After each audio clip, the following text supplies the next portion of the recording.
Hello সবাইকে। আর এই যে আমরা পৌঁছে গেলাম গীতা পিসির কাটলিছড়ায়। আর দোকান থেকে কিছু চিপস কিনছি, গীতা পিসির ঘরে ছোট ছোট বাচ্চাদেরকে দেবে।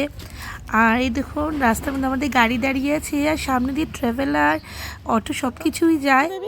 আর এটা হলো গীতা পিসির ঘরের সামনে একটা স্কুল আছে, চালমার্স হাই স্কুল কাটলিছড়া, যারা থাকে নাম শুনবেন সেখানের মাঠ। আর এখানে এসে তো বেবির সঙ্গে খুব খুশি।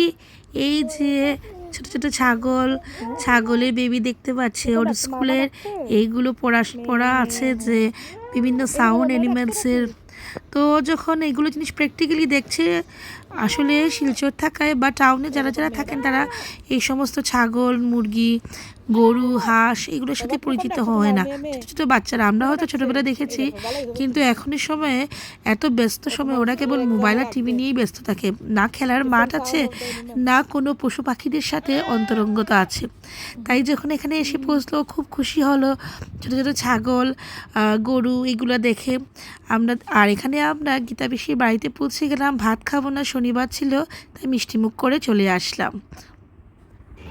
তো কাটলিছড়াতেই গীতা পিসির বাড়ির পাশেই ছিল একটা নিরামিষ হোটেল, সেখানে অনেক মেনু। দেখুন আমরা একটা নিরামিষ থালি অর্ডার দিয়ে দিলাম, আর বেবি সোমকেও আমি খাইয়ে দিলাম, ঘর থেকে এনেছিলাম। খুব ভালোভাবে খেলাম, আমাদের খুব মজাই হলো।